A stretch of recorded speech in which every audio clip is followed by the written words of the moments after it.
예, 안녕하셨습니까? 김 선생의 문화예술 이야기.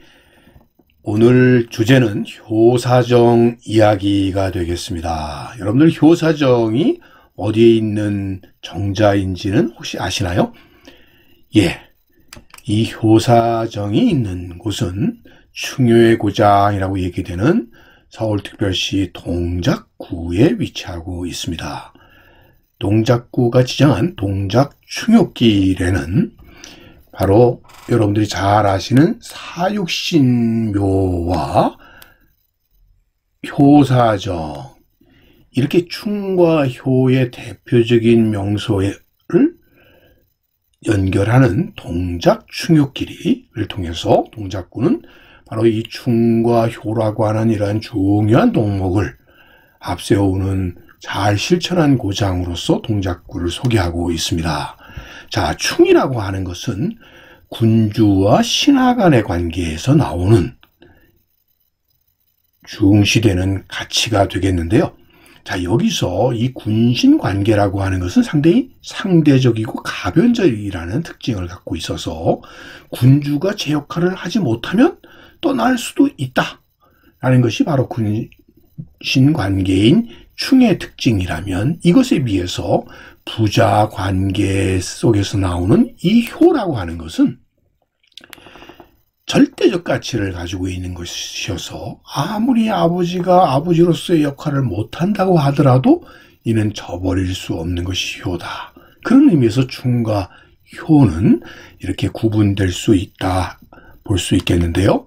자, 계유정난을 통해서 자기 조카를 쫓아내고 결과적으로는 죽음에 이르게 했었던 이 세조의 부도덕함을 들어서 그에 대한 충성을 접고 단종의 복위운동을 전개했었던 신하들, 바로 그들은 바로 이 목숨을 담보로까지 해서 그들의 주장을 굽히지 않았으니 결국 이들을 흔히 사육신이라고 이렇게 얘기하고 있죠. 혹은 또 그와 대비돼서 생육신, 자, 이런 사람들을 흔히 우리는 조선시대를 가장 대표하는 충의 상징으로 이렇게 얘기되고 있습니다. 그런 의미에서 사육신묘가 있는 바로 노량진 일대가 바로 충의 고장이라고 이렇게 얘기될 수 있겠죠. 자, 이에 비해서 이 효사정이라고 하는 것은 늘 북쪽 개성에 있는 아버지 산소를 바라보면서 그 효의 마음을 잊지 않았었던 조선 전기의 노한 대감의 별서였었던 곳이 이곳이었고, 이곳을 통해서 효심을 낳은 정자로 동작구가 바로 이 충효의 고장의 효의 고장임을 드러내게 된 정자의 이름이 효사정이죠. 근데 사실 이 효사정의 위치가 어디였는지에 대해서는 아직도 그 고증이 좀 어렵고, 특히나 이 효사정이 세워진 것이 1994년 서울 정도 600주년을 기념해서 이루어진 복원사업이다 보니 이 효사정과 관련되어서는 이 무조건 효라고 하는 이 이야기만을 신봉할 것이 아니라 나름 이 부분에 이 자리와 관련된 논의가 더 있어야 되겠다는 것이죠.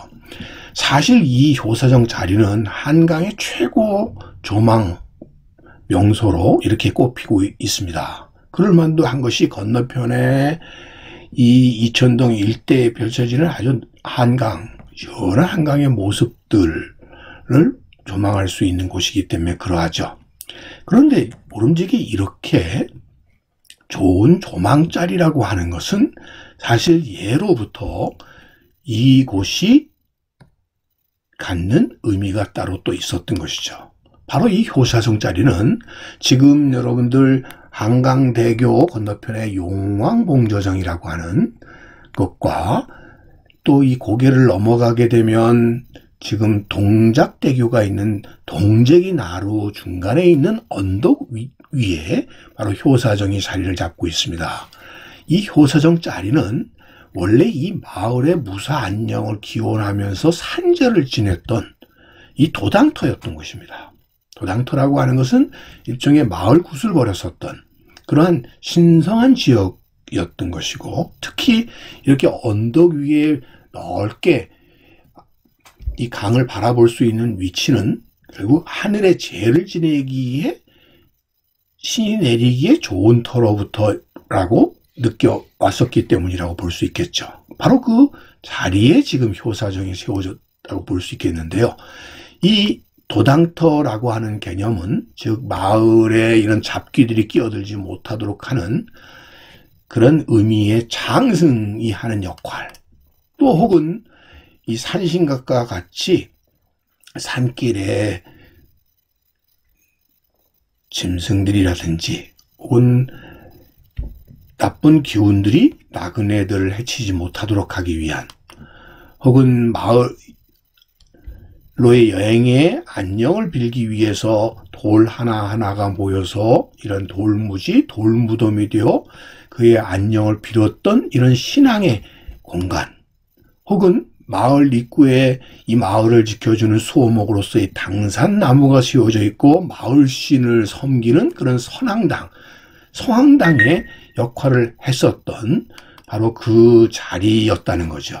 이것이 일제강점기에 오게 되면 일본인들이 소위 조선 지배를 위한, 특히 그 천황제 이데올로기의 성역으로서 남산의 조선 신궁이 세워짐으로써 우리의 재래로 이어져 왔었던 남산 국사당터가 일제 침략 신사인 조선 신궁터가 되어버리게 되는 이런 과정 속에서 이제까지 이러한 기도의 기능을 했었던 각 마을의 당고개의 당제를 벌였었던 이런 도당터들이 침략의 하나의 정신적 지주 공간으로서 신사들이 이 자리를 차지하게 된 것이죠. 그러다 보니까 이 도당터였었던 자리가 한강신사가 세워지게 되었던 것입니다. 바로 이 한강신사가 세워지게 되고 또 일본인들의 주택지인 명수대가 들어서게 되는 계기가 되었던 것이죠.